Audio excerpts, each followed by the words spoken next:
Making chicken soup without any water might seem impossible, but it actually makes it easier. This method gives you a richer and better tasting soup that beats out what 90% of restaurants and grocery stores have. And if you want to know where this water is coming from, well, let me show you right now. First thing we're gonna do is grab a large pot and we're gonna set it to medium-low heat. I'm now gonna squeeze in 3 to 4 tablespoons of olive oil, which you don't have to do if you're using a non-stick pan, but because I'm using stainless steel here, I don't want it to stick and burn, so I'm using a little bit of olive oil. I'm next gonna toss in our mirepoix, which may sound like a fancy word, but don't worry, all it is just 1 white onion and then half as much carrots and celery. To cut our white onion, you're gonna chop off the tip and then split it in half and peel off that outside layer. We're then going to give it vertical cuts along the white onion, not cutting it past the root so it holds it all together. And then we'll close it off by running our knife through it, giving us a nice chopping. We'll next grab 2 to 3 carrots, and to chop them, we're going to cut off the root and then split it in half to make it easier to work with. I'll now split it in half again and then cut it into nice long planks. From here, I'll turn to the side and then run my knife through it, giving us nice small little pieces of carrots. And I also peeled our carrots before chopping them. You don't have to do this step. Only reason I did it is so that it looks a little bit prettier for the camera. Next, we're gonna chop 2 to 3 stalks of celery. I'm gonna cut the tip and the root off because they're kind of dried out a little bit. And now I'm gonna slice them in half, and I'm gonna slice both of those halves in half once more. I'll then rotate them to the side and then run my knife through it, giving us nice small chopped pieces. And you might have noticed that I've been cutting all these vegetables really small, smaller than usual. And that's because whenever I make soup, I try to cut the veggies as small as possible, because the smaller you cut them, the faster the stock will pull out all the nutrition and flavor out of them. This may seem like a very obvious tip, but the smaller you cut things, the faster it'll cook. I'm gonna hit this with a pinch of salt just to kind of pull out any moisture from them, and I'm gonna saute them just for about a minute. I just wanna make sure nothing sticks to the bottom of the pan and we have a little bit of moisture to prevent that from happening. After about a minute, we're gonna now throw in our green onions, which to prep, all you have to do is just cut off the root and the tips just to clean them up a little bit, and then we're gonna run our knife chopping the entire green onion all the way from the greens to the whites. On top of that green onion, we're gonna now throw in as much napa cabbage as we can. To chop our napa cabbage, all you're gonna do is peel off the leaves, stacking them on top of each other. Now to chop them, I split them in half and then I just ran my knife through it, giving us nice rustic pieces. If they're a little too big, don't worry, you can just chop them a few more times to break them down to smaller bits. You wanna use as much of the napa cabbage as you possibly can.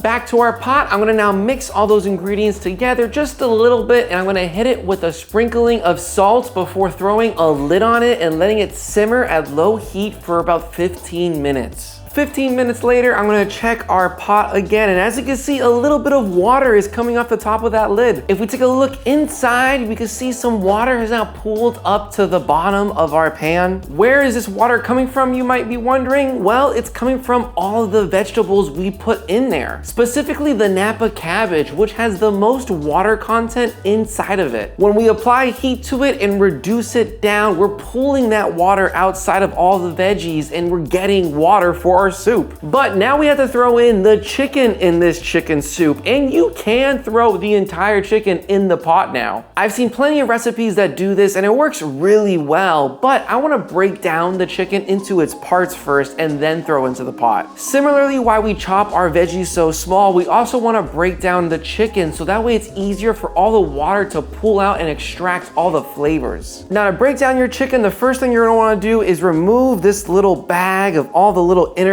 of the chicken. This guy has the hearts and the lungs and a few other organs of the chicken which work well for stocks, but we're gonna leave it out because it's gonna be hard to fish them out later on. Now the first thing I'm gonna cut here is our legs, and it's super easy to cut. All you're gonna do is just run your knife through that little cavity and you'll see it opens up very smoothly for you. Just keep running that knife through the cavity where the joints kind of meet together, and you'll see it just keeps opening up. At a certain point, you'll get to the area where you could just flip the bird over and then pop it out a little bit. This opens the cavity up even more, and we're gonna run our knife through the middle there, and it should all come out super cleanly in one giant piece. The trick here with butchering a chicken is you always want to make sure you're cutting in between the bones. If you hit the bone itself, your knife obviously can't cut through it. So it tells you where you shouldn't be cutting, because if you go in between the bones, your knife will cut through it like butter. And I'm also gonna split this piece in half. And if you look here, there's a little bit of a fat line. That's kind of the indicator where you'll run your knife through. And if you get it right, it should split right in half right there. Now I'm gonna set our drum and our thighs to the side. And now I'm gonna cut the other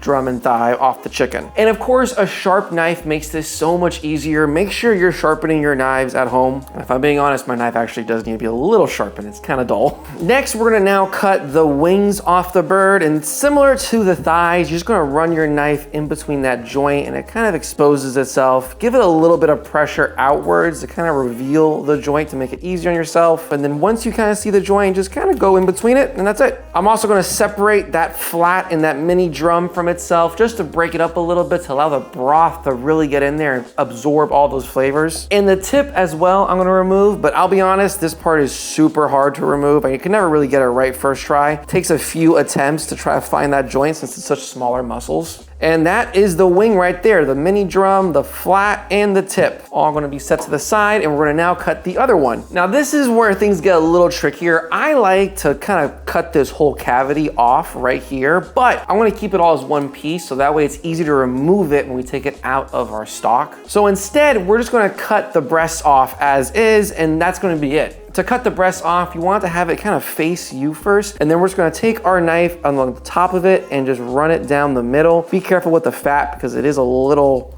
tricky to cut past that, or the skin, I mean, not the fat, which I guess is fat. Now you can feel a bone in the middle here, depending where your knife landed, on the left or right of the bone. Just keep following that path along next to the bone. You just wanna make sure your knife is as close to it and you're going along the whole breast.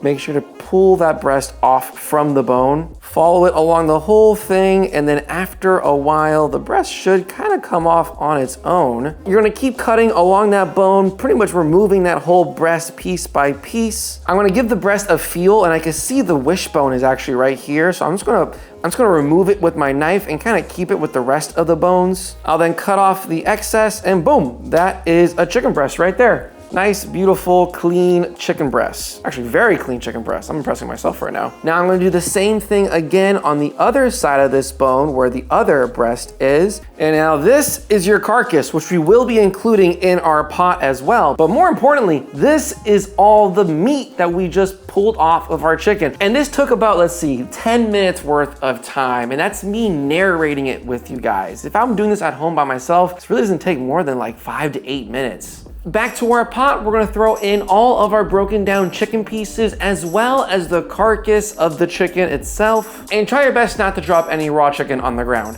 Ah, I dropped it. Ah. Chicken on the floor. I'm also gonna throw in a little sash of herbs, which is just rosemary, sage, and Italian parsley. I tied them together with some kitchen twine, and that's it. Lastly, I'll throw in a few slices of some ginger, and then I'll put a lid on it, and I'll let it sit at medium-low heat for 1.5 to 2 hours. Typically with soup, the longer you go, the better it tastes, because there's more time to extract all the flavors from the vegetables and the chicken. So I would recommend going even longer if you can. And if you're liking this video, please make sure to hit the like and subscribe button. About 2.5 hours later, I'm gonna check our pot and we have a soup. Ooh, oh wow, hello, we have soup. All the veggies have lost their water weight and now we have legitimately chicken soup. I'm gonna remove that chicken carcass, but as you can see, it's super tender and soft, so we have to remove it in little pieces. I'm also gonna take out the sash of herbs and I just wanna show you how tender this soup is. The chicken dark meat is absolutely insanely tender. It is the epitome of fall off the bone. Oh, and shred it in the pot, because if you try to shred it by hand, you will burn your fingers. That was scorching hot.